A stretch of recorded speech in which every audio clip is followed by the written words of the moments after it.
पाकिस्तान के खूबसूरत शहरों कराची, लाहौर, इस्लामाबाद, भालपुर, पेशावर, सियालकोट, दुनिया भर कोने कोने में जहां पहुंचे मेरी आवाज सबको मैं कहता हूं गुड मॉर्निंग एंड अस्सलाम वालेकुम। आज मंगल 25 शव्वाल उल मुकर्रम 1444 हिजरी, मई की 16 तारीख सन 2023 और आपने इस खूबसूरत सी सुबह का आगाज किया मेरे साथ। नाम है मेरा आदिल। सनराइज शो में मेरा और आपका साथ हमेशा की तरह सुबह के 9 बजे तक बहुत सारी इन्फॉर्मेशन, बहुत सारी बातें, आपकी पसंद के म्यूजिक, आप लोग के मैसेजेस लेकर आदिल एक बार फिर से आपकी खिदमत में हाजिर। उम्मीद करता हूँ सब खैरियत से होंगे, सुबह का आगाज अच्छा हुआ होगा और आप लोगों का वीक भी अच्छा गुजर रहा होगा। It's a bright morning here, not totally Sunny because अभी थोड़े से कुछ बादल यहाँ पर कराची में मौजूद है। कैसे टिपिकल समर्स मॉर्निंग इन कराची। वो जो गर्मी का एक बड़ा शदीद किस्म का स्पेल गुजरा कुछ दिनों पहले, उसकी कुछ शिद्दत में कमी आई है। Karachi has been pretty windy since yesterday. In fact सुबह में जरा हवा कम होती है, लेकिन आज सुबह में भी अच्छी हवा जो है वो चल रही थी और जैसे जैसे जरा दिन गुजरेगा हवा की इस शिद्दत में बज़ाहिर अगर सुबह में ही इतनी अच्छी हवा है तो फिर आगे चल के तो काफी अच्छी हो जानी चाहिए। तो बाकी मैं उम्मीद करता हूँ आपके शहरों की तो मौसम की मुझे कुछ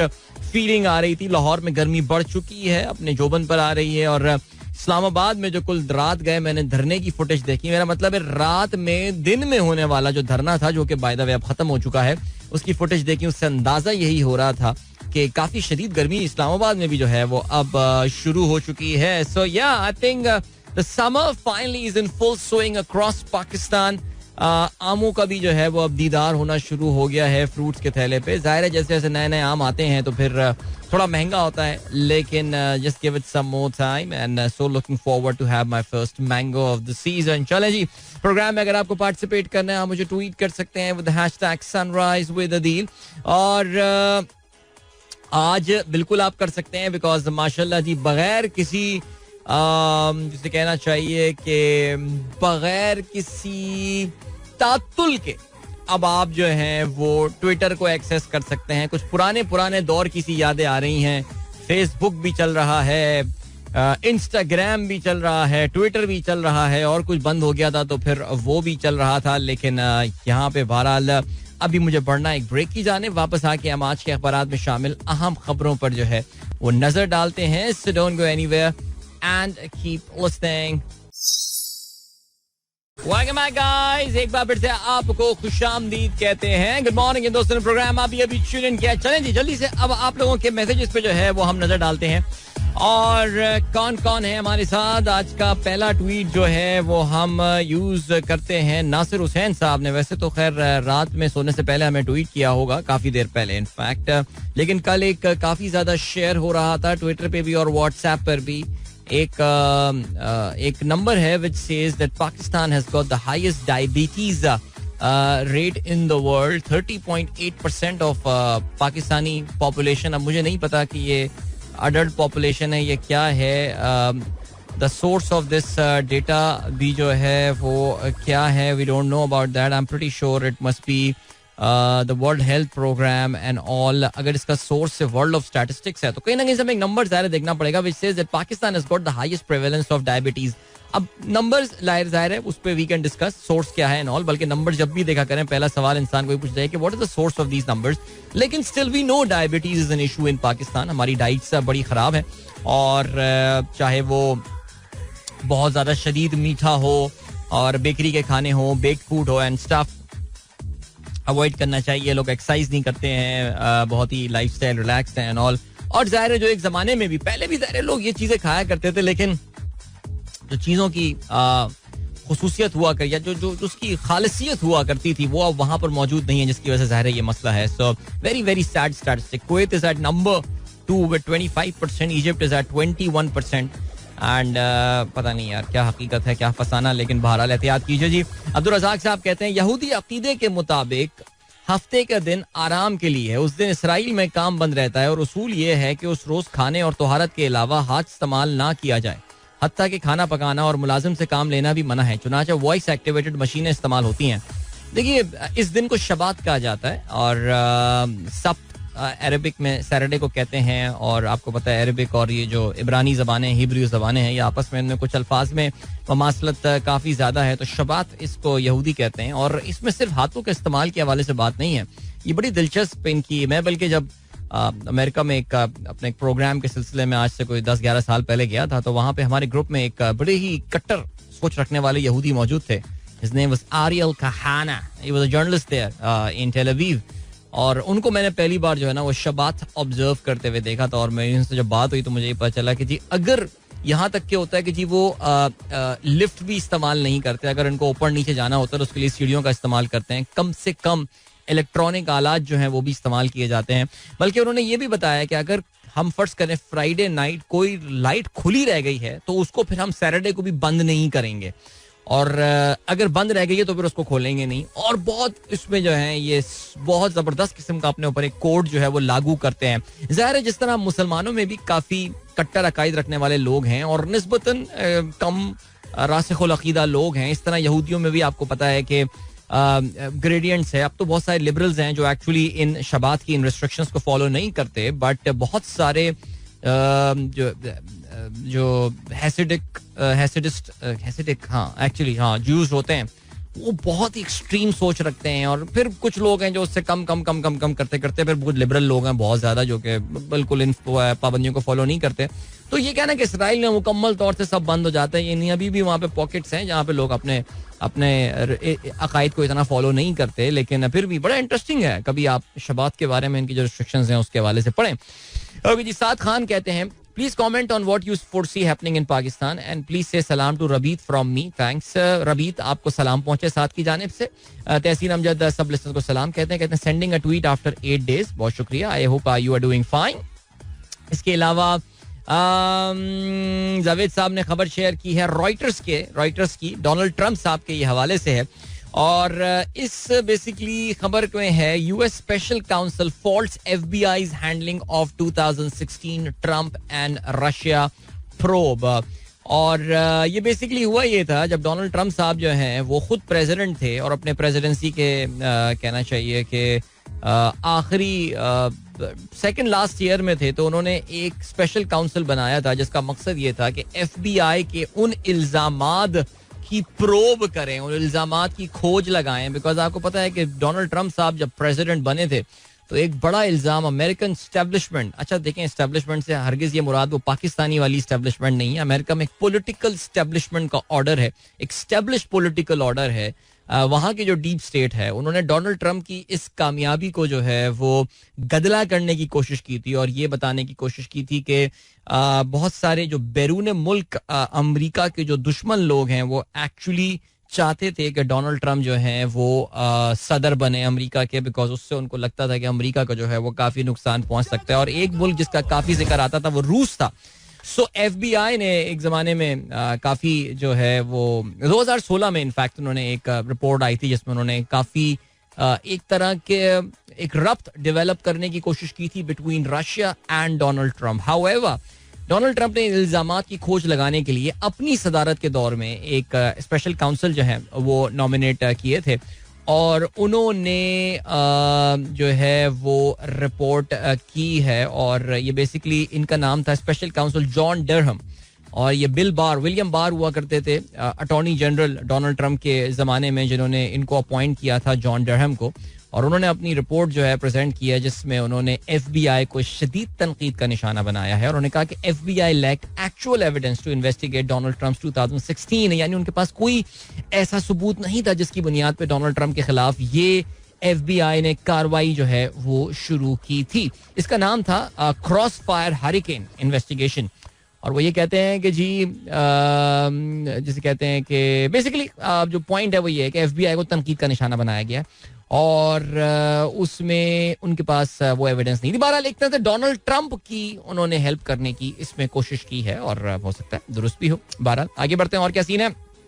और ये सीन है बिलाल अहमद साहब, हमारे सनराइजर्स एक्टिविटी चैलेंज के लीडर, कहते हैं stop being jealous of people in their winning season. You don't know what they lost in the losing season. क्या बात है, वाह वाह, ये तो आर्सेनल के लिए बात बैठती है. ओके जी, और क्या सीन है जनाब? बिलाल वारसी साहब ने लिंक शेयर किया और अनफॉर्चुनेटली हम ये खबर कल प्रोग्राम में शामिल नहीं कर पाए. भाई पानी का बुलबुला के ओरिजिनल खालिक जो हैं याकूब आतिफ साहब, उनका इंतकाल हो गया और परसों ये खबर जो है मिली थी परसों सुबह जब उनका इंतकाल हुआ था. I think that was a Sunday morning और दोपहर में उनकी नमाज जनाजा जो है वो अदा कर दी गई थी.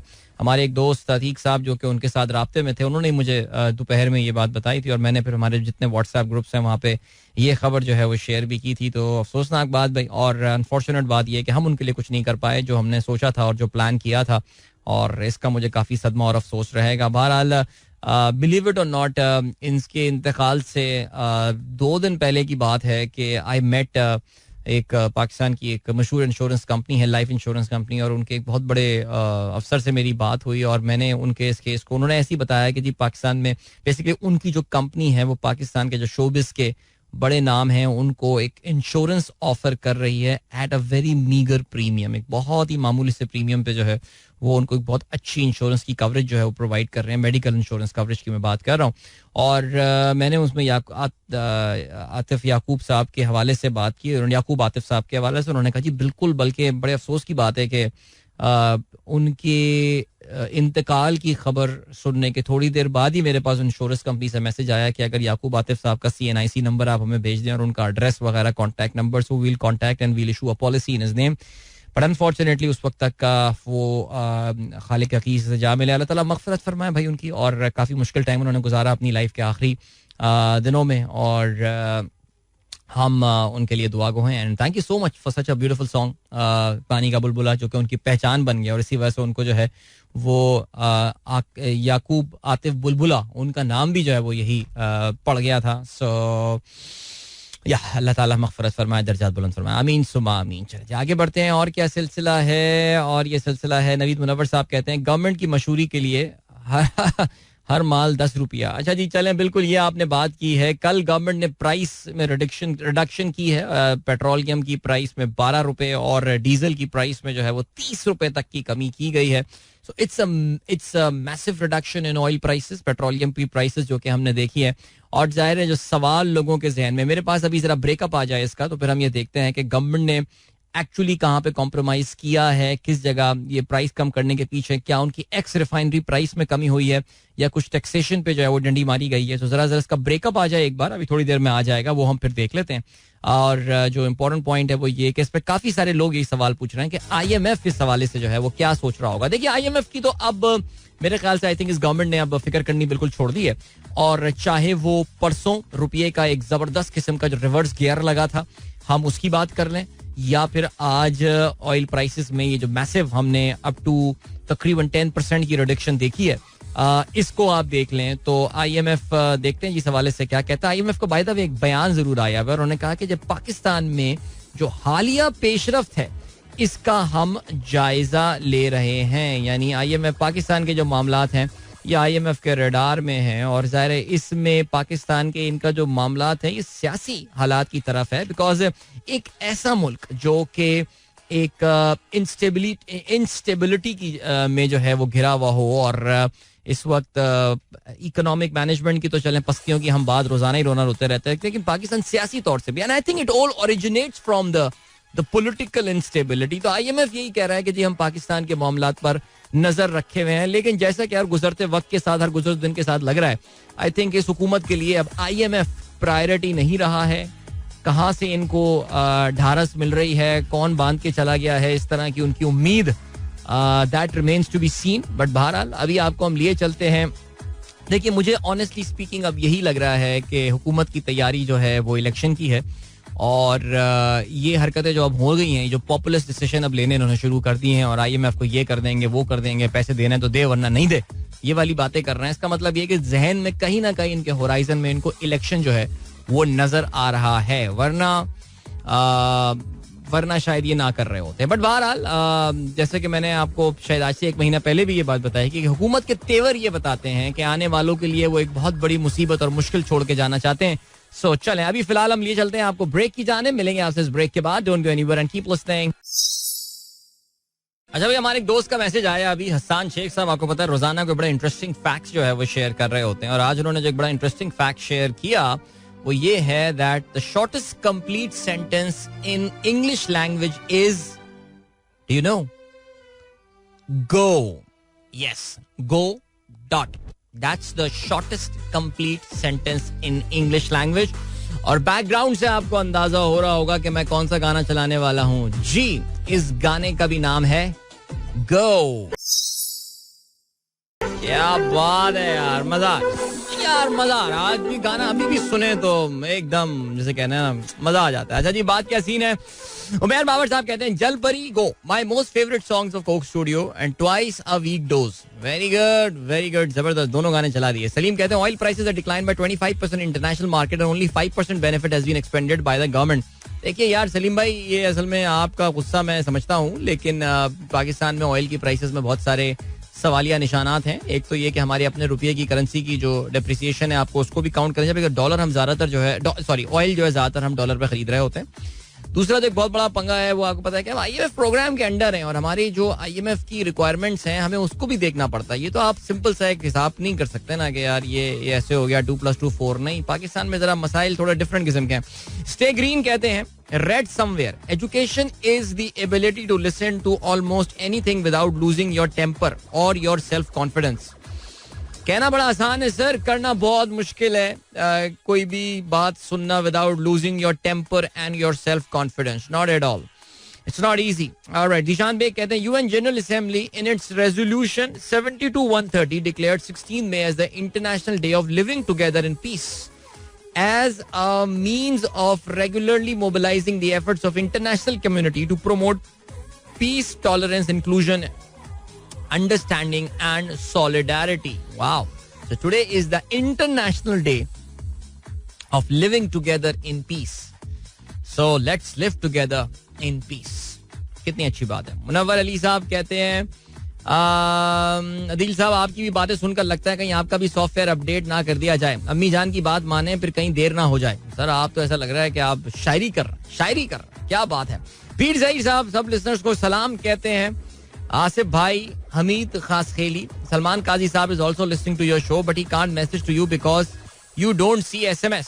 ही still uses SMS. He said it's good you are active in the group. ये बात ये है कि सलमान काजी साहब जो हैं बाकी हर चीज के लिए तो SMS करते हैं, सॉरी व्हाट्सएप करते हैं. ये मेरे शो में हिस्सा लेने के लिए SMS क्यों करते हैं, ये जरा एक सवाल पैदा होता है इसका. क्योंकि सलमान साहब से मुझे लग रहा है कि आपका कोई डायरेक्ट अब एक लिंक स्टेब्लिश हो चुका है. आप दोनों कपड़े भी एक जैसे पहनकर आते हैं, तस्वीर आप लोगों ने शेयर की थी. सो जरा आप मुझे बताइए इस चीज के हवाले से. आगे बढ़ते हैं भाई. हसन शेख का जो है मैसेज शामिल कर चुका हूं मैं. जुल्फी कहते हैं it's a sort of pleasant morning here, cloud cover and pleasant wind blowing. देखें यार अच्छा है, मौलाना साहब ने तो खैर वो जगह खाली कर दी कल. या मैं ये सोच रहा था कि ये एक दिन की धमा चौकड़ी के लिए जो है वो कराची से भी काफले आ रहे हैं, तो कोयटा से भी काफले आ रहे हैं. मैंने कल तभी ट्वीट किया था कि जो कराची से काफले गए उनको कम से कम यार कुछ उनको मरी पिंडी मरी और नथिया गली वगैरह ही, कोई डूंगा गली वगैरह कुछ दिखा कर ले आए. अच्छा है, जरा बेचारे गर्मी में कल रहे होंगे, बिकॉज यार इतने बड़े बड़े काफले कराची से गए. अब बेचारे एक दिन के लिए, बल्कि एक दिन क्या कुछ घंटों के लिए वहाँ पे जमा हुए और फिर उसके बाद रात में मेरे ख्याल से एक फेयरवेल एड्रेस किया मौलाना ने और मैडम ने, और फिर उसके बाद धरना खत्म. सो या पैसा हजम. अब क्या होगा we don't know about that. Farid Sarfaraz कहती है क्लाउडी एंड विंडी मॉर्निंग, रिम झिम इन मिड ऑफ मे. क्या बात है, जबरदस्त. सिखा जब्रे नारवा से मुझे, मफामत ना सिखा जब्रे नारवा से मुझे, मैं सर बकफ हूँ लड़ा दे किसी बला से मुझे. क्या बात है भाई, जबरदस्त. ये जो है शेयर किया है फरी ने. मफाहिमत ना सिखा जब्रे नारवा से मुझे, मैं सर बकफ हूँ लड़ा दे किसी बला से मुझे, लड़ो मुझे, आ जाओ. क्या बात है जी. अकबर साहब कहते हैं Adeel sitting for long hours is the new smoking. Sitting for long our is the new smoking. So why do you sit for long hours. सवाल ये पैदा होता है ना. अपनी हर जगह अपनी मिसाल देते हुए अच्छा नहीं लगता, लेकिन मैं तो अपने ऑफिस में मुझे तो बड़ी बेचैनी होती है. 1 घंटा बैठ जाऊं, मैंने कहा एक चक्कर, कुछ नहीं करना, बस एक चक्कर लगा के आ गए, इधर वॉशरूम जाके हाथ धोकर आ गए, एक सीढ़ी चढ़ी, दूसरे आ गए, दूसरी तरफ से घूम के आ जाएं. एंड ऑल्सो या ये देखें ना इसको. चलें जी, गुड हो गया. ओके जी, thank you so much. Kazim साहब ने हमें शेयर किया है भाई ऑयल प्राइस का ब्रेकअप, और इसको हम देखते हैं. एक्स रिफाइनरी प्राइस में कमी देखने की आई है. 11 रुपए एक्स रिफाइनरी प्राइस में जो है वो कमी हुई है. तो ऐसा लग रहा है कि सरकार ने इसका जो बेनिफिट है वो हमको पूरा का पूरा पास ऑन कर दिया है. अपने टैक्सेस को बढ़ाने के बजाय पेट्रोलियम डेवलपमेंट लेवी 50 रुपए पे ही रखी है. ऑयल कंपनी मार्जिन तो चेंज नहीं हो सकता, डीलर मार्जिन भी सेम रहता है. और सेल्स टैक्स अभी तक जो है वो 0% पर है. तो ऑयल पेट्रोलियम डेवलपमेंट लेवी की वजह से गवर्नमेंट जो है वो इस वक्त 50 रुपए फी लीटर जो है वो कमा रही होगी यहाँ पे. तो 4% कमी हुई है एक्स रिफाइनरी प्राइस में. और गवर्नमेंट ने पेट्रोल की प्राइस का जहां तक ताल्लुक है इसको पूरा पास ऑन कर दिया है अवाम में. चलें जी, डॉक्टर एजाज चाचड़ साहब का जो है वो मैसेज आया है. डॉक्टर एजाज चाचड़ साहब जो है he is a medical specialist and diabetologist. अच्छा, अभी हम डायबिटीज के हवाले से बात कर रहे थे. उसमें हमने बताया था ना पाकिस्तान में डायबिटीज का नंबर सबसे ज्यादा है दुनिया में जो परसेंटेज है. तो भाई ये जरा सुने आप डॉक्टर साहब, क्योंकि सब्जेक्ट मैटर एक्सपर्ट हैं डॉक्टर एजाज चाचड़, तो वो क्या कहते हैं. कहते हैं as per international diabetes federation Pakistan is the third country to have most diabetics after China in India. There are very big countries, 1.4 billion people in both these countries and Pakistan 240 million. As per local study by Buckeye University, Pakistani prevalence of diabetes is 25%. Every fourth person is diabetic in Pakistan. So here are the stats. Adil bhai, क्या कहते हैं जी? Stats, अच्छा. Stress, junk food, bakery, and no exercise are all contributing factors. Most common type is type 2 diabetes. All right. तो कहते हैं जी stress, tension लेना, junk food, bakery, ये पिज्जा बर्गर ये खाना, bakery items, oh this is dangerous, and no exercise. चलो thank God.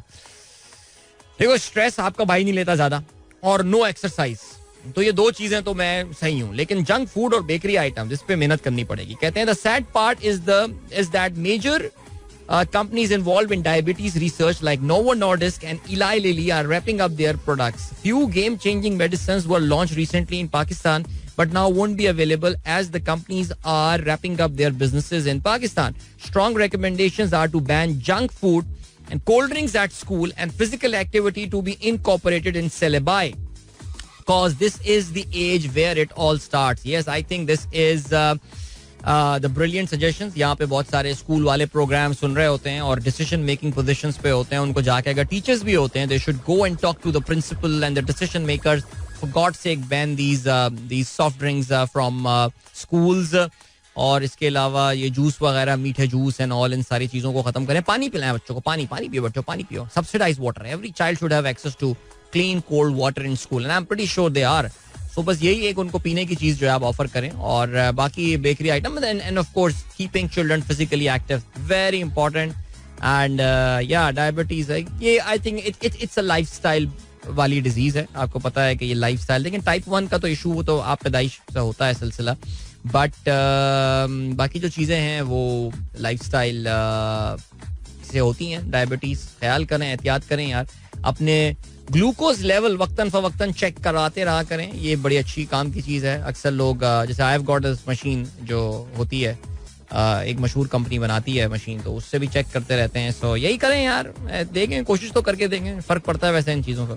अभी आपको हम लिए चलते हैं ब्रेक की जानिब. या हम आपको लिए चलते हैं ब्रेक की जानिब. एक छोटा सा ब्रेक है, इसके बाद एक अच्छा सा गाना सुनेंगे. So don't go anywhere and keep listening. वापस आके आज के अखबार में शामिल आम खबरों पर नजर डालते हैं.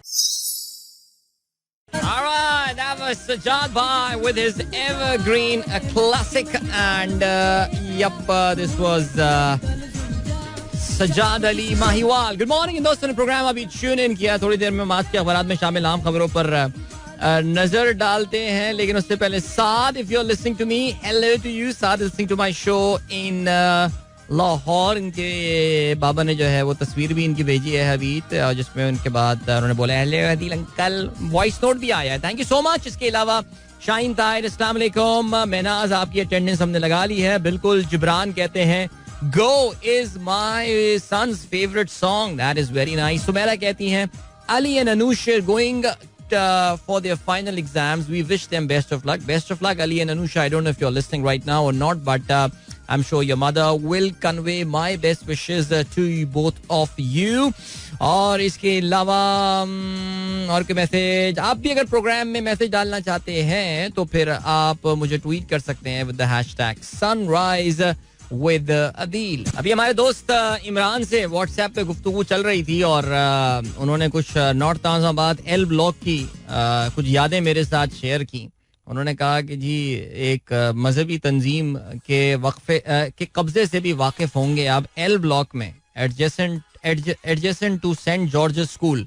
यार हम जब छोटे थे तो हमें तो पता नहीं था कि चाइना कटिंग होती है, तो हमने बहुत बाद में ये बात सुनी। लेकिन हमारे यहाँ वाकई एक इलाका हुआ करता था नॉर्थ ताज़ाबाद एल ब्लॉक में, हमारे यहाँ एक एमनिटी प्लॉट हुआ करता था, हमारी गली के बिल्कुल कोने पर वो हुआ करता था। नॉर्थ ताज़ाबाद बड़ा वेल प्लान्ड एरिया है और वहाँ पे हर ब्लॉक में जो है वो एमनिटी के हवाले से 3 जगहें मेन हुआ करती थी। आई मीन और भी हुआ करती थी मेरे ख्याल से। हर कॉर्नर पे एक पार्क होता था वहाँ पे, वो बड़ा खूबसूरत वेल प्लान्ड ये इलाका हुआ करता था। तो वहाँ पे ड्यूर इनसाइड एक तो देखिए एजेस पे तो एमनिटी के प्लॉट थे ना, जैसे तैमूरिया लाइब्रेरी बनी हुई है, दूसरी तरफ एक क्रिकेट ग्राउंड बना हुआ है और जो है वो अब तो पता नहीं वहाँ पे भी लकी रानी सर्कस लगा हुआ होता है जब भी मैं जाता हूँ।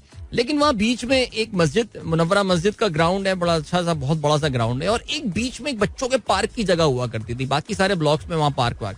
हमारे यहाँ एक जमाने में जो है ना वहाँ पे हमें तो पता भी नहीं था क्या हुआ था, अचानक रातों रात वहाँ पे बाउंड्री बन गई थी और वो कोई एक दीनी नाम की तंजीम थी, पता नहीं यौम फारूक आजम ऑर्गेनाइजेशन या क्या थी, उन्होंने वो वहाँ पे दीवार बना दी। फिर उस तंजीम के जो सरबराह थे 90s में जब सेक्टेरियन किलिंग बहुत रही तो उस तंजीम के सरबराह को मार दिया गया। उनको वहाँ उन्होंने दफना भी दिया, उन्होंने कहा ले भाई दफना भी दिया, उन्होंने परमानेंट जो है ना वो जगह हो गई थी। तो अभी ऐसे ही इमरान याद कर रहे थे ये बातें यार, वाकई हम लोग वहाँ क्रिकेट खेला करते थे और वो बड़ी खुली जगह क्रिकेट खेलने के लिए हुआ करती थी। और फिर हुआ ये कि कभी कभार जहाँ पे वो साहब मदफून थे उधर बॉल जाया करती थी, सब डरते थे जाने के लिए वहां पे, कब्र से कौन बॉल लेने जाएगा। एनीवे चलें जी, चलें आगे बढ़ते हैं जी। और क्या सीन है? अब ये सीन है आज के अखबार में शामिल आम खबरों पर नजर डालते हैं। कल कोर कमांडर स्पेशल कॉन्फ्रेंस हुई, स्पेशल कोर कमांडर्स कॉन्फ्रेंस। फौज में सख्त खामोशी, फौजी तंसीबात पर हमले, आर्मी एक्ट के तहत कार्रवाई का फैसला, मंसूबा साजों, उकसाने, मदद और इर्तिकाब करने वालों को अच्छी तरह आगा, गलत बयानी मुकम्मल तौर पर बेकार, ऑफिशियल सीक्रेट एक्ट समेत तमाम कवानीन के तहत कटहरे में लाया जाएगा, फौजी क़यादत के खिलाफ प्रोपेगेंडा नाकाम बनाएंगे। अच्छा भाई, फौजी क़यादत के खिलाफ प्रोपेगेंडा के हवाले से आज पाकिस्तान के ज्यादातर अखबार में हाफ पेज का हुकूमत पाकिस्तान की तरफ से इश्तिहार आया हुआ है, जिसमें लोगों को कहा यह गया है कि जी जिसमें फौजी तंसीबात पर जो हमले हुए हैं और गैर फौजी तंसीबात पर भी जो हमले हुए हैं उस पर भी तस्वीरें आई हुई हैं। तुम्हें तालीम नफरत की जो दे, दुश्मन तुम्हारा है, साजिशी सियासत की चढ़ो ना भेंट, वतन सबको प्यारा है।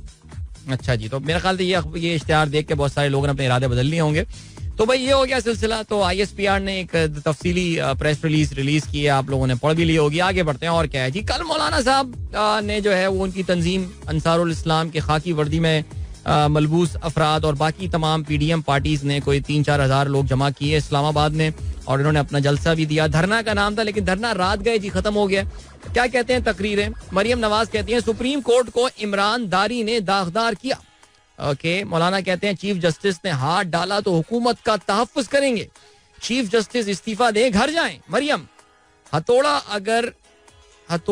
गर्दी नामंजूर। अच्छा, PDM सरबरा, अदलिया को बेलगाम करने वाली 19वीं तरमीम मंसूख की जाए, नैयर बुखारी का खिताब। अच्छा, तो उसके लिए तो आपको फिर इलेक्शन करा के 2/3 मेजोरिटी लाना पड़ेगा नैयर बुखारी भाई। अच्छा जी, कौमी असेंबली में चीफ जस्टिस के खिलाफ रेफरेंस के लिए खुसूसी कमेटी बनाने की तहरीक मंजूर। PTI जलाओ गिराओ पर माफी मांगे वरना ऐसी जमात से मुज़ाकरात नहीं करेंगे, बिलावल का ये कहना। ठीक है जी, चीफ जस्टिस साहब ने कल एक केस की समाअत की। कहते हैं जी मुल्की इदारे संगीन खतरे की जद में हैं, सियासी जमातें पुरअमन माहौल के लिए किरदार अदा करें। ये बहुत नेक इंसान है चीफ जस्टिस, कुछ दुनिया में कुछ भी हो जाओ कहेंगे मुज़ाकरात बातचीत ये वो। तो बज़ाहिर तो ऐसा नहीं लग रहा कि जो कल लोगों का ख्याल था कि कल एक बड़ा एक्सप्लोसिव दिन होने वाला है सुप्रीम कोर्ट में। ज़ाहिर है 3-4 हज़ार जो हैं वो लोग सुप्रीम कोर्ट के बाहर जमा हुए हैं। अगर फर्ज करें उस वक्त सुप्रीम कोर्ट कहती कि जी तुमने तौहीन अदालत के नोटिस जो हैं वो premier of Pakistan prime minister को भेज दिए हैं या फलाने लोगों को भेज दिए, तो उन लोगों का रिएक्शन क्या होता। तो काफी सारे लोग ये कह रहे हैं कि चीफ जस्टिस ने जो है वो कल काफी सर्कमस्पेक्ट एक काम किया है और उस पे हुआ यही है कि उस पे ये हुआ कि जी तमाम तितर बितर हो गए सारे जो मामलात हैं। आगे अल्लाह मालिक है जी, कहते ये हैं कि इलेक्शन हो भी तो नताइज कौन मानेगा। ये बड़ी प्यारी बात कर दी। मैं सारी बात यहाँ खत्म हो गई तो इसलिए ऐसा लग ही रहेगा इलेक्शन फिलहाल आप लोग भूल जाएं। फयाज चौहान गिरफ्तार हो गए, अली जैदी 30 रोज के लिए नजरबंद हो गए। फिरदौस तमीम की जमानत मंजूर हो गई है. शेख रशीद गिरफ्तार ना हो सके, फवाद की आज पेशी का हुक्म है. आप जानते हैं अयूब खान के जमाने में, मिलिट्री डिक्टेटर अयूब खान के जमाने में, MPO maintenance of public order एक पाकिस्तान में कानून आया जिसके तहत किसी भी शख्स को 30 दिन के लिए जो है वो अरेस्ट किया जा सकता है, उसको नजरबंद किया जा सकता है. और उसी के तहत आप जानते हैं कि काफी सारे लोग PTI के जो हैं वो गिरफ्तार किए जा रहे हैं. और अभी एक महमूद मौलवी साहब भी गिरफ्तार हुए, आमिर लियाकत वाली सीट पर जो बाद में इलेक्शन जीते थे मेरे ख्याल से, वो साहब भी सुना है कल उनको भी गिरफ्तार कर लिया. शहरियार आफरीदी जो है उनको भी रात गए गिरफ्तार कर लिया गया है. टीवी पे खबर जो है ये चल रही थी. अच्छा जी, कल आर्मी चीफ से अमाराती सदर ने राब्ता किया है ना, ये बड़ी इंटरेस्टिंग खबर है. और जाहिर है इसमें बाकी सारी बातें वो जो है उन्होंने कहीं ना कहीं कुछ, अगर आप जो गल्फ के अखबारात हैं तो उसको पढ़ के आपको अंदाजा होगा कि पाकिस्तान की जो सियासी इस्तेहकाम है उसके हवाले से अमाराती सदर ने जो है वो आर्मी चीफ से बातचीत की है. अब देखते हैं क्या होता है. सलामती कमेटी का इजलास आज होने वाला है. 9 मई के वाकयात पर अहम फैसले मुतवक्को हैं. राना सनाउल्लाह का ये कहना है कि आखिर इमरान खान को गिरफ्तार तो होना ही है. ओके. कैम्ब्रिज ब्रिटिश काउंसिल का ये कहना है कैम्ब्रिज टाइम टेबल के मुताबिक इम्तिहानात आज से होंगे. और इसके अलावा पैमरा कहते हैं टीवी चैनल्स रियासती इदारों के खिलाफ मवाद नशर ना करना यकीनी बनाएं. चलें जी, टाइम चेक कमर्शियल ब्रेक की जाने बढ़ते हैं. Keep listening. Welcome back. एक बार फिर से खुशामदीद. This is the Sunrise Show with me Adeel Azhar and good morning. इन दोस्तों ने प्रोग्राम अभी ट्यून इन किया है. ठीक हो गया जी, क्या सीन है. तरह खेलों के हवाले से हम बात करते हैं. भाई ख्याल यही था कि एशिया कप का फैसला जो है वो कल हो जाएगा and I was literally waiting for that news, लेकिन वो फैसला बहरहाल अभी हुआ नहीं है. और सीन क्या हुआ है. सीन ये हुआ है कि एशिया क्रिकेट काउंसिल का इजलास रवा हफ्ते मुतवक्को है. शिरका पहले हकीकी मेजबान पाकिस्तान के पेश करदा हाइब्रिड मॉडल पर गौर करेंगे.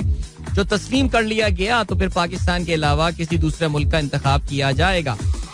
नजम सेठी साहब क्या कहते हैं कि BCCI हुक्काम मेजबानी का बुरान हल करने के लिए अक्लमंदाना फैसले करें, ऐसी सूरत हाल पैदा ना करें कि पाकिस्तान को भारत में वर्ल्ड कप का बॉयकॉट करना पड़े. अच्छा, कल ये खबरें भी जो है इंटरनेट पे गर्दिश कर रही थी जिसमें मेरे ख्याल से उसमें अभी कोई हकीकत नहीं है. और वो ये है कि अगर श्रीलंका ने पाकिस्तान के मौक़िफ़ को सपोर्ट नहीं किया या पाकिस्तान में एशिया कप होने की मुखालफत की तो पाकिस्तान श्रीलंका के खिलाफ जो टेस्ट सीरीज है वो नहीं खेलेगा. आप ये जानते हैं कि पाकिस्तान और श्रीलंका के क्रिकेट बोर्ड्स ने आपस में बड़े अच्छे ताल्लुकात एंजॉय किए हैं जब से कम से कम मैंने होश संभाला है.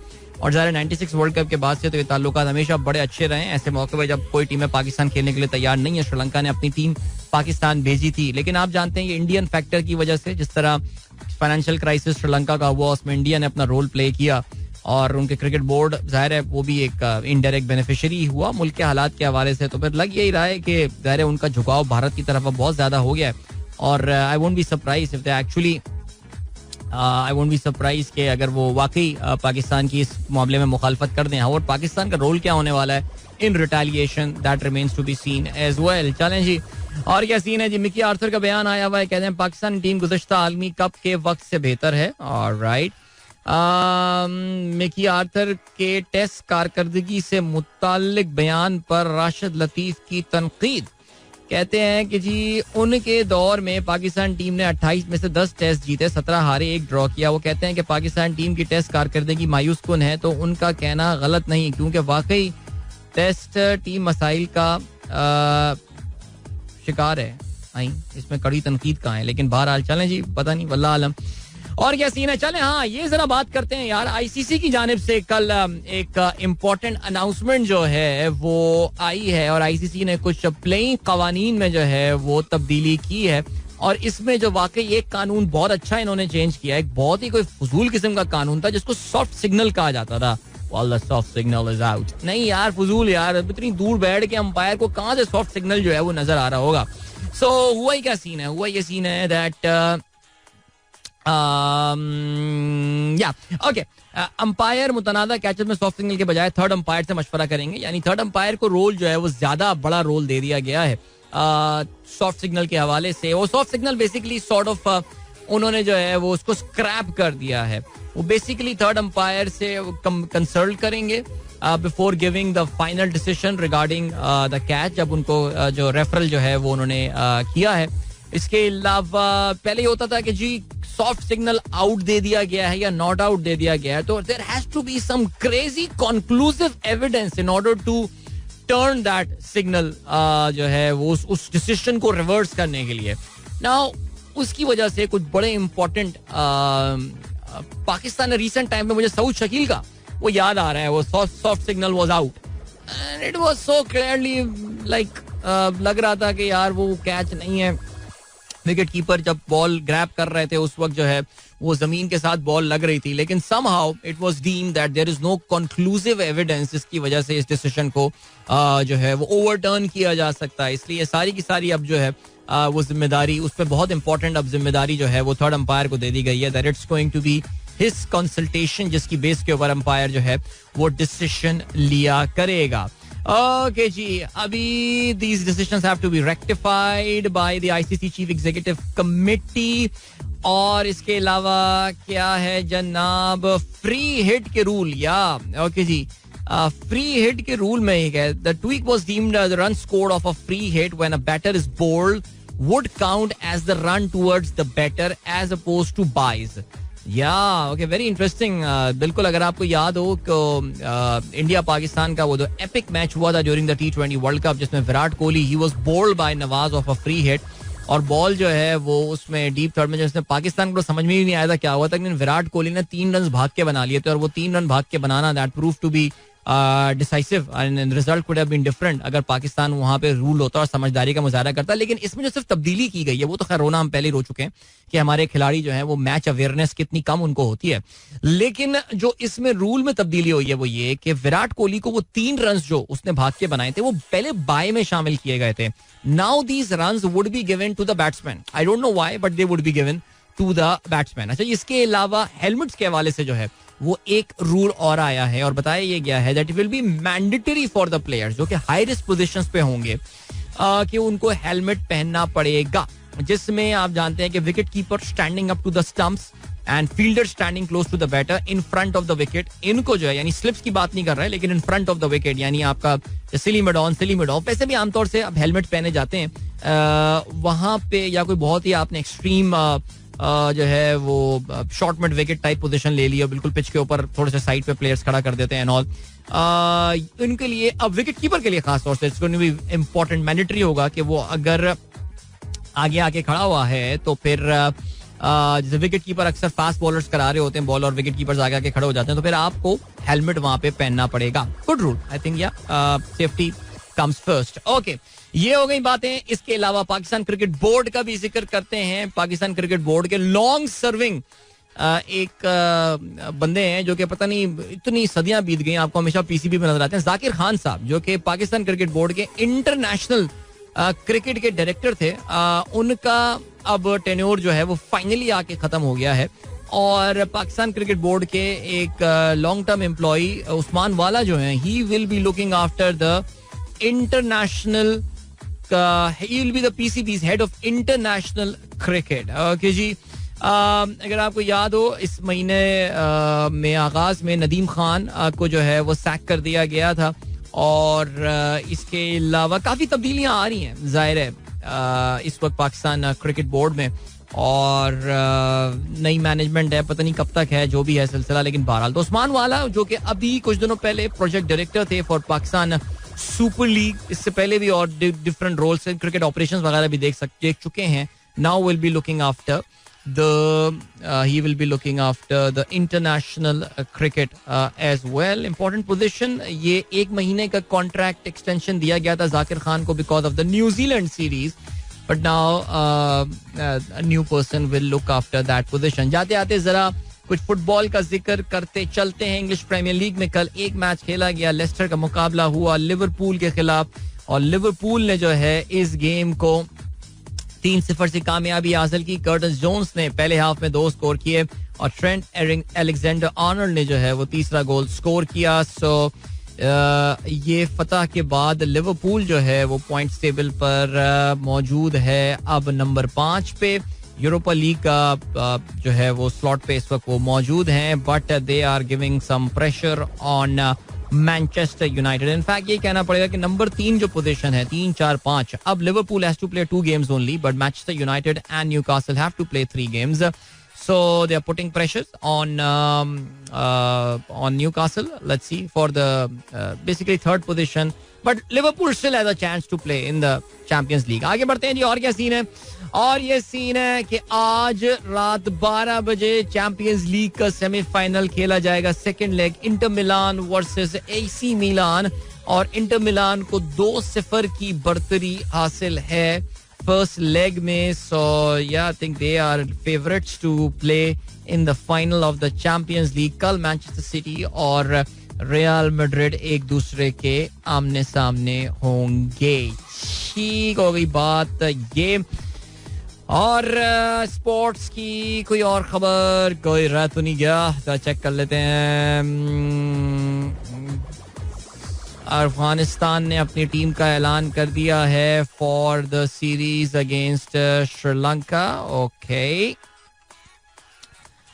बंद कर दो यार. एक तो जहां जिस वेबसाइट पे जाओ स्पोर्ट्स की, ये सट्टे वाली वेबसाइट्स के इतने बड़े बड़े इश्तिहारात आ जाते हैं यार. अब तो बाकायदा अगर आप देखें ESPN क्रिक इन्फो, ये देखें अभी एक सट्टे वाली वेबसाइट बंद की, अब एक और सट्टे वाली वेबसाइट आ गई है. तो आप ESPN क्रिक इन्फो बंद, सॉरी आप उनमें तो बाकायदा अब क्रिकेट मैच के दौरान वो आपको बैटिंग के ऑप्शन दे रहे होते हैं. यार आप लोग जाते तो नहीं है ना इन चीजों में, मत जाइएगा. अच्छा जी, पाकिस्तान अंडर 19 की बात कर लेते हैं. हाँ भाई मुबारक हो, पाकिस्तान अंडर 19 माशाल्लाह बांग्लादेश के दौरे पे गई और पाकिस्तान के बच्चों ने जो है वो कल के मैच में भी 80 रन से जो है वो कामयाबी हासिल की है. और इस सीरीज में जो ये वनडे मैचेस की सीरीज हो रही थी, इसमें इन्होंने 4-1 से कामयाबी हासिल की है. So congratulations to them. और ये भी आप जानते हैं अंडर 19 भी पाकिस्तान में जो है ना वो नया सेटअप वगैरह आया है और वहाँ पे कामयाबी हासिल किया अगेंस्ट बांग्लादेश इन्होंने. चलें जी ठीक है. वाकई यार क्रिक इन्फो तो जाना मुश्किल हो गया है अब, बैटिंग की वेबसाइट एंड ऑल. बट बहरहाल चलें आप बढ़े, हम ब्रेक की जाने मिलेंगे आपसे. इस ब्रेक के बाद इनफैक्ट गाना सुनेंगे, वापस आके प्रोग्राम कंटिन्यू करते हैं. Don't go anywhere and keep listening. Alright, 24 past 8 is the time. Sunrise Show में अदील की आवाज आप तक पहुंच रही है. And good morning. इन दोस्तों ने प्रोग्राम अभी ट्यून इन किया है. जोश की आवाज आपने सुनी कभी बहुत दिनों बाद. कभी कभी ये गाना सुनना चाहिए हमें, लेकिन हमने कभी ये गाना नहीं सुना था. मेरा मतलब नहीं, गाना मैंने काफी सुना हुआ था, लेकिन काफी अर्से बाद आज ये गाना जो है वो प्ले किया है. ओके, खुर्रम अख्तर साहब कहते हैं if this can be done so quickly why can't these street criminals be identified and apprehended when their clear pics are caught in cameras. हाँ जी, बेसिकली वो बता ये रहे हैं कि जो लोग ISI दफ्तर पर हमले के मुल्जमान के खिलाफ जो है वो आर्मी एक्ट के तहत कार्रवाई शुरू और ये सारी तंसीबात, फौजी तंसीबात पर जो हमले हुए हैं, तो वो बेसिकली कह ये रहे हैं कि इतने आराम से ये लोग जो है हजारों मुल्जमान गिरफ्तार कर लिए गए हैं और तस्वीरों की मदद से उनकी CCTV. तो ये जो हमारे स्ट्रीट क्रिमिनल्स हैं इनको क्यों नहीं गिरफ्तार किया जा सकता? तो ये तो बस अब आप खुद समझ सकते हैं यार. कोर कमांडर हाउस में स्ट्रीट क्राइम करेंगे तो आप पकड़े भी जाएंगे मेरे ख्याल से. अच्छा जी, इसके अलावा शम्स कहते हैं do you have a dog? I have one and her name is Sweetie. No I don't have a dog. और इसके अलावा शाहीन ताहिर कहती हैं अस्सलाम वालेकुम, good morning to all, really worried about Imran Riaz Khan. हाँ यार, वैसे वाकई सीरियसली अल्लाह रहम ही करे उन पे. तो Shoaib Hashmi was a Pakistani play right, actor and academic. Famous work Akkar Bakkar 1970s comedy show designed to educate children. Such Gup 1970s comedy show. Tal Matol और 1970s का एक और कॉमेडी शो. एंड बलीला banned soon after it was aired. Shoaib Hashmi साहब बड़ा नाम जी.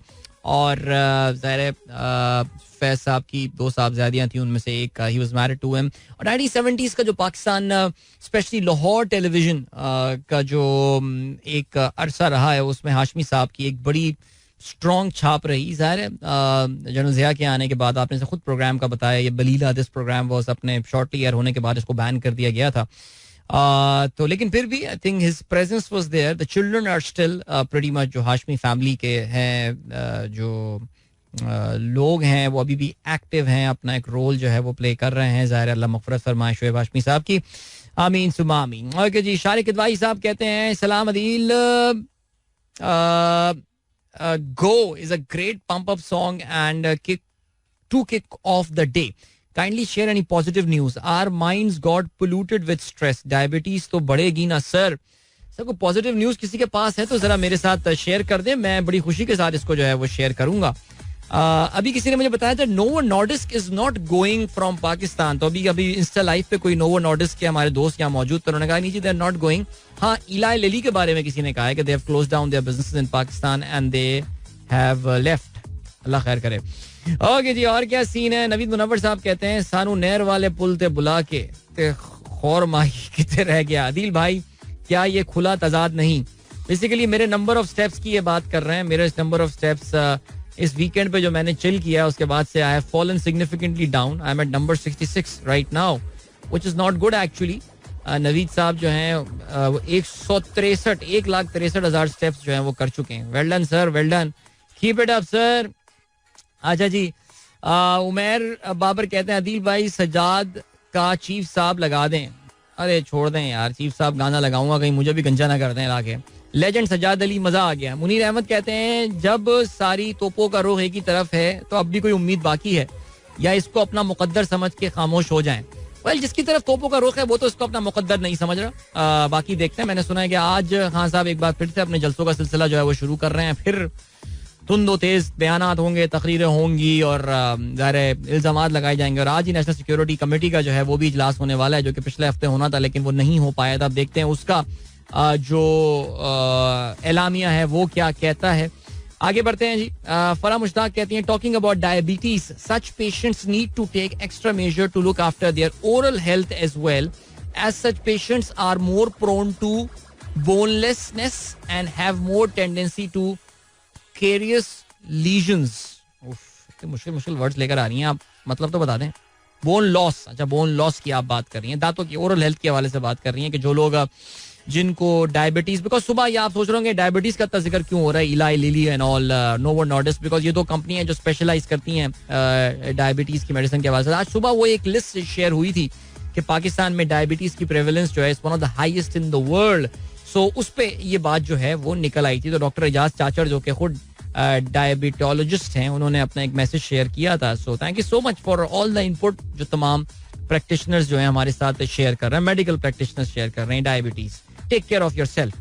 ताहिरुल्लाह खान साहब, doctor Tahirullah Khan साहब कहते हैं अस्सलाम वालेकुम. जमात इस्लामी के मुताबिक अगर जमीयत उलमा इस्लाम ने धरना देना है तो हुकूमत और वजारतों से इस्तीफा दे. इंतजामिया में रहकर अदलिया से मुखालफत समझ से बाहर है. हाँ, वो आपने देखा कि मजेदार जोक्स चल रहे हैं, अपना मजाक ही उड़वा रहे हैं. और क्या हो रहा है कि जी हुकूमत से मुज़ाकरात हुए और हुकूमत ये जी हुकूमत से मुज़ाकरात नाकाम हो गए, फिर कामयाब हो गए. सवाल ये पैदा होता है कि क्या इस धरने का, देखिए धरने लास्ट टाइम कब हुए थे? ये धरने लास्ट टाइम हुए थे जब इमरान खान की गवर्नमेंट, हमें अंदाजा नहीं था कि इनकी गवर्नमेंट को गिराने के कुछ प्लान्स जो हैं वो हो रहे हैं. हमें लगता ये था कि जी बिलावल जो एक महंगाई धरना कर रहे हैं या महंगाई मार्च कर रहे हैं, मौलाना एक महंगाई मार्च कर रहे थे उस वक्त, हमें लग रहा था पीडीएम का महंगाई मार्च, हमें लगता था कि बिला वजह ये चीजें हो रही हैं. बट हमें अंदाजा ये हुआ कि नहीं, एक तरह का एक ओपिनियन क्रिएट किया जा रहा है, एक तरह का एक मैसेज, एक पॉपुलर ओपिनियन क्रिएट किया जा रहा है. इवन दोस्तों कोई फायदा शायद तो इसका कोई खैर हुआ नहीं. लेकिन जो बात हुई वो ये हुई कि इसके पीछे कोई ना कोई कहानी होती है. अब मौलाना के इस धरने के पीछे क्या कहानी है अब आप सोच सकते हैं. बाकी वो धरना तो खैर कल खत्म हो गया और नून लीग वाले कह रहे हैं बहुत बड़ी तादाद में, हजारों की तादाद में लोगों ने शिरकत की. और मेरा ये ख्याल, I think my estimate is around 3,000 to 4,000 people वो देयर, बिकॉज जो पीक जब मरियम आई हैं उस धरने में खिताब करने के लिए तो एक तस्वीर रिलीज की गई है जिसमें मरियम की आपको बैक नजर आ रही है and then you can see वो जो एक बर्ड्स आई व्यू है ऑफ द क्राउड, उससे आपको अंदाजा हो रहा है कि वो थोड़ी दूर जाके ही फिर वो सड़क शुरू हो जाती है कॉन्स्टिट्यूशन एवेन्यू वाली. May be 3,000 to 4,000 people. इससे क्या प्रेशर होने वाला है, क्या प्रेशर पड़ेगा, that remains to be seen. Alright, yes, that was Alamgir Saab with Tum Meri Aankhein. Hope you guys enjoyed that song. Nice mellow track and yeah, okay. एक बात कुछ समझ में आ रही है, बल्कि मुझे प्लीज ये कंफर्म कीजिएगा कि लाहौर में ऐसा लग रहा है कि अभी तक जिसे कहते हैं कि इंटरनेट वीपीएन के बगैर चल नहीं रहा. ये काफी सारे लोगों ने ये खबर शेयर की है मेरे साथ. नासिर हुसैन साहब कहते हैं attended first half day session yesterday in the second half of ICAP official CFO conference 2023. Another half day first session today. Nice change. Missed your presence Adil Azhar. Maybe next year. ओ नहीं, वो तो उन्होंने एक दफा मुझे बुला लिया था होस्ट करने के लिए. अब तो बहरहाल क्या चल रहा है जी, panel skill set for tomorrow. Alright, चलें जी, very nice, good. Then Qazi Shariq साहब कहते हैं Naila Kiani become second Pakistani women to scale world highest peak. जी हमने कल इसके हवाले से बात की थी और बिल्कुल जो गुड न्यूज़ की उन्होंने बात की, गुड न्यूज़ सुनाने को है तो ये गुड न्यूज़ है बिल्कुल जी. साजिद अली सतपारा की खबर भी ज़ाहिर है हमने शामिल कल की थी और साजिद अली सतपारा जो हैं वो उन्होंने ये रिकॉर्ड कायम किया है, becoming the first Pakistani to climb Mount Everest without the oxygen support and without the Sherpa support as well. और शेरपा आपको पता है ना, जो सामान उठाने वाले जो पोर्टर होते हैं उनको नेपाली में वो शेरपा उनको कहा जाता है. सो या nice, good, so very good, well done Sajid. ये हमने बात की थी कल इसके हवाले से मतलब तफसील से. और क्या सीन है जी, बात करते हैं जरा इंडोनेशिया के हवाले से. ये खबर मैं आज सुबह सुन रहा था और मैंने कहा जरा आप लोगों के साथ शेयर की जाए. दुनिया की चंद बड़ी ऑयल कंपनीज में से एक है जिसका नाम एक्सॉन मोबिल है. नाउ एक्सॉन मोबिल जो है इट्स अ वेरी कहना चाहिए कि right from the it's a very well vertically integrated company. यानी वर्टिकली इंटीग्रेटेड से मुराद ये है कि यार ये ऑयल निकालते भी हैं और ऑयल की मार्केटिंग भी करते हैं और आई एम प्रीटी श्योर ये इसकी रिफाइनिंग वगैरह भी करते होंगे. तो एक्सॉन मोबिल दुनिया की बड़ी ऑयल कंपनीज में से एक है.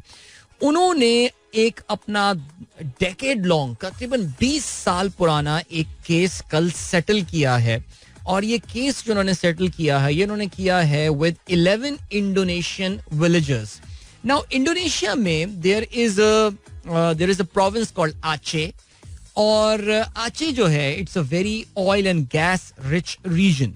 और हुआ ये कि तकरीबन ये अब से 20 साल पहले की बात है और हुआ ये था कि एक्सॉन मोबिल ने वहां पे एक्सकेवेशन करनी थी, उधर से ऑयल एंड गैस उनको जो है वो निकालना था और उन्होंने उस जगह की सिक्योरिटी की जिम्मेदारी जो है उनका कॉन्ट्रैक्ट हुआ विद द इंडोनेशियन मिलिट्री. और उन्होंने डिसाइड ये किया कि इंडोनेशियन मिलिट्री जो है will provide security for the installations of Exxon Mobil in that area. उनकी जो काम शाम वहां पर हो रहे हैं, बिकॉज आपको पता है कि जब भी ये ऑयल और गैस वगैरह के काम हो रहे होते हैं यहाँ पे इन्वायरमेंटल पोल्यूशन बहुत ज़्यादा होती है. तो वो जो गांव और देहात के लोग होते हैं जिनके ये पुरखों की ज़मीनें ये होती हैं, वहाँ पे कोई ना कोई एक मूवमेंट ज़रूर उठती है जो कि अपनी इन ज़मीनों को सेफ गार्ड करने के लिए आवाज़ ज़रूर उठाते हैं. मुझे याद है कि नाइजीरिया में भी उनके यहाँ कैंसारोवीवा एक बड़े मशहूर लीडर थे and that poor fellow was executed by the military leader Sani Abacha because he rose up to a big Anglo Dutch oil company. फिर बाद में काफी इस पे माफी तलाफियां भी हुई थी 20-25 साल बाद. लेकिन जिस वक्त ये हो रहा होता है उस वक्त ये मामलात हो रहे होते हैं. नाउ कमिंग बैक टू आचे इन इंडोनेशिया, सो जो फौज को जब उन्होंने जिम्मेदारी दी वहां पे कि वो इन इंस्टॉलेशन की सेफ गार्ड करेंगे, तो वहां पे जो गांव के लोग थे उन्होंने एक तरह का प्रोटेस्ट किया. उन्होंने कहा कि यार हमें जो है वो हमारे इलाके को गंदा किया जा रहा है और हमें कोई कॉम्पनसेट नहीं किया जा रहा. तो आर्मी डिड व्हाट दे, उन पे फिर इल्जामात वहां के लोगों ने लगाए कि जी कोई बहुत ही खौफनाक किस्म की ब्रूटैलिटी आचे इंडोनेशिया में जो है वो लोगों की हुई है. जिसमें मैं सुबह ये कुछ सुन रहा था, लोगों की नरेशन सुन रहा था and it was so horrific कि कुछ प्रेग्नेंट खवातीन थी जिनको आबरूरेजी उनकी की गई है. इसके अलावा शदीद टॉर्चर लोगों को किया, कत्ल हुए हैं और ये इंडोनेशिया के सोल्जर्स ने अपनी आवाम के साथ किया as they were contracted by the Exxon Mobil this company. So हुआ ये कि वहां के लोगों जो है दे टुक एक्सॉन मोबिल कुछ सालों बाद, कुछ अरसे बाद दे टुक एक्सॉन मोबिल टू कोर्ट. तकरीबन 2 दहाई 220 ईयर्स तक जो है ये पूरा मामला चला है, केस चला है. और कल जो है वो बिलाखिर एक्सॉन ने ये अनाउंस किया, एक्सॉन मोबिल ने, कि they are making an undisclosed amount of settlement with the people. और उन्होंने जो है वो बिलाखिर ये अपनी उन्होंने कहा कि देखें जी कोई कभी ये बात प्रूव नहीं हुई ऐसा हुआ या नहीं हुआ, लेकिन वो जो विलेजर्स थे, सलाम है उन लोगों की परसिवियरेंस पर और उनके लॉयर्स पे कि जी उन्होंने जो है they literally dragged this oil giant in the world. इनके जो लॉयर थे, founder and the executive director of international rights advocate who filed and the attorney who filed this case back in 2001, इनका नाम है टेरेंस कॉलिंगवर्थ, नाम से काफी British लग रहे हैं, said he was pleased that the villagers will have some peace now. यानी इस गांव के कुछ लोगों को जो है वो अब अमन और जो है वो मिलेगा. एक प्रोफेसर साहब जो कोलंबिया लॉ स्कूल से इनका ताल्लुक है, वो कहते हैं Exxon and its lawyers threw everything they could have at them, they overcame it. This is a testament not simply to their perseverance but to the justness of their cause. Exactly what I was saying कि जी सलाम है उन गांव वालों पर कि जिन्होंने, जो कि दो आप देख रहे हैं कि बड़ी एंटिटीज से मुकाबला कर रहे थे, एक अपनी फौज के साथ और एक्सॉन मोबिल जैसी बड़ी कंपनी के साथ, लेकिन they just kept on fighting and fighting. और कल उनकी एक बड़ी सेटलमेंट हुई है, यानी एक्सॉन उनको कुछ ना कुछ कहना चाहिए कि जरे तलाफी देने वाला है. ये कितना अमाउंट है ये नहीं पता, लेकिन बहरहाल द थिंग इज के ये मामला अब सेटल हो गया है. एंड या I just heard that, so I thought कि आपके साथ जो है वो ये शेयर किया जाए. अगर इंजीनियर बाबू आगे मुझे ये बता दें that I see a lot of commercials यहाँ पे, are these the commercials for 45, ये वाले हैं, ये अभी ऐसे चलेंगे? ठीक है, चलें जी, लाहौर और पिंडी वाले स्टाइल में ये चल रहे हैं कमर्शियल. वो मैं अभी आपको चला देता हूँ. So we are moving towards a commercial break right now. मिलते हैं आपसे इसके बाद. Don't go anywhere and keep listening. Welcome back guys, एक बार फिर से आपको खुशामदीद कहते हैं. This is the Sunrise Show with me Adeel Azhar. और या कुछ बात करते हैं पाकिस्तान की टूटी फूटी मईशत के हवाले से. और कल जो है नंबर आया, एक ऐसा नंबर जो कि एक जमाने में वो नंबर ही मुझे बहुत पसंद था. एक पाकिस्तान का जैसे कहते हैं ना कि एक साइलेंट परफॉर्मर हुआ करता था, और वो मैं देख के बड़ा खुश हुआ करता था, जिसको कहा जाता था लार्ज स्केल मैन्युफैक्चरिंग इंडेक्स. अब नाम से लग रहा है लार्ज स्केल मैन्युफैक्चरिंग इंडेक्स, यानी हम बात नहीं कर रहे छोटी मोटी चीजें जो आपकी कॉटेज इंडस्ट्री होती है, या फिर आपकी कॉटेज इंडस्ट्री कोई छोटी चीज नहीं होती, बड़ी चीज होती है. लेकिन कॉटेज इंडस्ट्री हो गई या स्मॉल स्केल पे जो चीजें बन रही होती हैं, but you talking about large scale, बड़े पैमाने पे आप कर रहे हैं, जिसमें ज़ाहिर है ऑटोमोबाइल आ जाती है, कंस्ट्रक्शन की, स्टील वगैरह, ये सारी बातें आती हैं. तो इसमें क्योंकि पाकिस्तान के साथ मसला ये है कि हमारी जो जीडीपी का नंबर है, और मैं पहले आप लोगों को बता चुका हूँ ये बात, हम लोग पाकिस्तान में सालाना अपनी जीडीपी रिलीज कर रहे होते हैं. हम पहले बात कर चुके हैं ना इस पे, कहाँ मसले हैं, क्या है, सब हो सकता है. हम क्वार्टरली अपनी जीडीपी रिलीज नहीं करते, तो हम बहुत सारी प्रॉक्सीज को देखते हैं जो कि पाकिस्तान की इकोनॉमिक ग्रोथ की डायरेक्शन जो है ना वो हमको बता रहा होता है कि यार इकोनॉमिक ग्रोथ वगैरह कैसी जा रही है और क्या हो रहा है सिलसिला और क्या है सीन. सो पाकिस्तान की जो लार्ज स्केल मैन्युफैक्चरिंग का नंबर आपको ये बता रहा होता है कि कम से कम आपकी, देखो किसी भी इकोनॉमी में 3 बड़े इंपॉर्टेंट कंपोनेंट होते हैं ना, तो there is manufacturing, there is services and there is agriculture. So ये जो LSM का नंबर होता है ये कम से कम आपको मैन्युफैक्चरिंग का बता रहा होता है कि यार मैन्युफैक्चरिंग आपकी किस डायरेक्शन में जा रही है. और मैन्युफैक्चरिंग का जो नंबर आया है अभी वो बड़ा परेशान कुन नंबर आया है, बिकॉज ये लार्ज स्केल मैन्युफैक्चरिंग का जो पाकिस्तान में नंबर जो पिछले साल मार्च में जो कि PTI गवर्नमेंट का आखिरी साल था, उसमें it reached it's all time high, अपने बुलंद तरीन शरह पर पहुंचा था 153.7. नाउ ये एब्सोल्यूट नंबर्स में बताया जाता है, ये ठीक है. अगर एक इंडेक्स है, इसका कोई ना कोई हमने बेस लिया हुआ होगा विच विल बी 100, और उसकी बेस के ऊपर आप ये देख रहे होते हैं. तो जो मार्च 2022 था उसमें दिस नंबर हैड टच 153.7, और मार्च 2023 में जहां पे माशाल्लाह पूरा एक साल कंप्लीट किया है हमारी इस बहुत ही एफिशिएंट सरकार ने, this number has drop to 115.3, यानी 153 से 115 पर आ गया. सो आप ये कह सकते हैं that the large scale manufacturing in Pakistan has contracted by a quarter. Large scale manufacturing, अगर मैं गलती पर ना हूं, it contribute somewhere around 22-23% to your GDP. So 22-23% of your GDP has contracted by a quarter. तो आप अंदाजा कर सकते हैं कि यार किस लेवल की इस वक्त जो है ना पाकिस्तान की इंडस्ट्रीज पे एक नहुसत चल रही है. और जाहिर है हमें कोई ज्यादा दूर देखने की जरूरत नहीं है. आप जिस मैन्युफैक्चरिंग कंपनी के हवाले से इस वक्त बात कर लें, सिवाय किसी ने मुझे बताया फार्मास्यूटिकल्स की सेल जो है they have gone up by 12.8%. So मैं ये जानना चाहूंगा कि क्या in terms of volumes the sales have gone up या in terms of the revenues, because the prices if they have gone up तो जाहिर रेवेन्यू भी बढ़ जाएगा. लेकिन यहाँ जो लार्ज स्केल मैन्युफैक्चरिंग इंडेक्स है जो actually doesn't look into the pricing part of things, looks into the volumetric growth, वहां पे अगर आप देखें तो फिर it has gone down by 25%. Okay जी. सो ये मैं आपको बताता हूं कि मार्च 2021 में जब हम कोविड के इम्पैक्ट से बाहर निकल रहे थे, उस वक्त भी पाकिस्तान का जो LSM इंडेक्स था वो 121.7 था, जो अब 115.3 हो चुका है.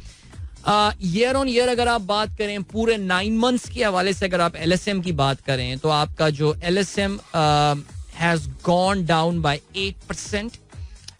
यानी इसका मतलब ये कि आपकी इकोनॉमी जो मैन्युफैक्चरिंग सेक्टर है, it has contracted, large scale manufacturing sector has contracted by 8%.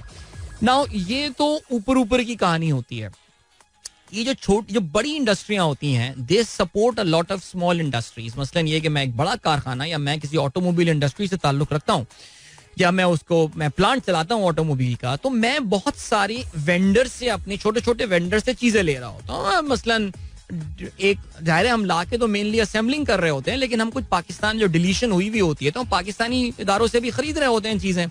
सब आप ये सोचिए कि वहां पे उन छोटे इदारों का भी क्या हो रहा होगा.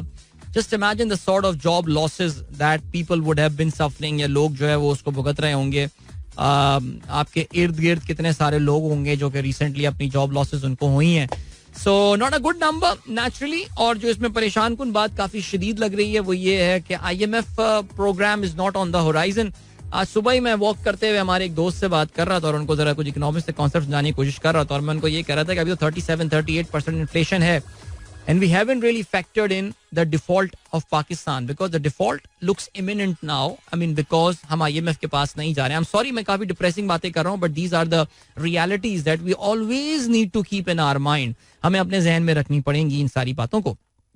So मैं ये बता रहा था कि ये जो अभी खुदा ना खास्ता अगर डिफॉल्ट वाली वेव आती है तो फिर उसके बाद जो है पाकिस्तान कहाँ जाएगा, कितना इन्फ्लेशन जाएगा, ये हम सोच भी नहीं सकते. आज सुबह इत्तेफाक से मैं जो सुबह रनिंग करते हुए अपना प्रोग्राम एक सुन रहा होता हूँ बिजनेस मैटर्स के नाम से, उसमें आज अर्जेंटीना की इकोनॉमी के हवाले से बात हो रही थी. बिकॉज 2 दिन पहले अर्जेंटीना का जो सेंट्रल बैंक है उसने इंटरेस्ट रेट में 6% इजाफा किया, और 6% इजाफा करके इंटरेस्ट रेट को 97% पे जो है वो ले गए. यानी 97% पे इंटरनेट कह रहा हूँ, इंटरेस्ट रेट जो है इंटरेस्ट रेट जो है उसको 97% पे वो ले गए. Just imagine 97%. हमारे 21% कितना डिस्काउंट रेट, वहां 97%. तो लोग वहां जिंदगियां कैसे गुजार रहे होंगे. तो मैंने फिर सोचा, मैंने कहा यार कुछ अरसे पहले हम सुनते थे मुल्कों में 40% इन्फ्लेशन होता था. हम सोचते होंगे यार लोग कैसे गुजारते होंगे जिंदगी, बिकॉज हमारे यहाँ तो बहुत सारी सियासी पार्टियों ने 12% इन्फ्लेशन रेट के ऊपर हुकूमतें गिरवा दी थी. सो ये 40% तो पाकिस्तान में होने से. मुझे याद है पिछले साल हमारे एक लाहौर में दोस्त मुझे मिले थे, हस्बैंड एंड वाइफ, और उनके साथ वो बड़े एक्सपर्ट हैं इन चीजों के. उन्होंने मुझसे पूछा था, Adil what is the worst inflation that you think. मैंने कहा may be 18%, 20%. I mean seriously मुझे अब अपनी उस नाइविटी, अपनी उस बचपने पे हंसी आती है. सो आज जब हमें इंडोनेशिया, माफ की जगह ट्रिपल डिजिट में अर्जेंटीना की इन्फ्लेशन नजर आ रही है, तो कहीं खुदा ना खास्ता ऐसा तो नहीं है कि अगले साल इन लोगों की वजह से हम कहीं ये भी हमें रियलिटी नजर आनी शुरू हो जाए. अल्लाह ताला हम सबको अपने हिफ्ज़ अमान में रखे. सिचुएशन काफी परेशान कुन है, बिकॉज कहीं कोई बैटरी कह रहा हूँ बेहतरी जो है वो हमें होती हुई नजर आ नहीं रही है. मैं यही देख रहा था कि कल एक चाचा जी हैं, एक साहब हैं, इंटरनेट पे वो ट्वीट करते रहते हैं अजीब ऑल फॉल से. किसी मशहूर कंपनी के जो है वो हैं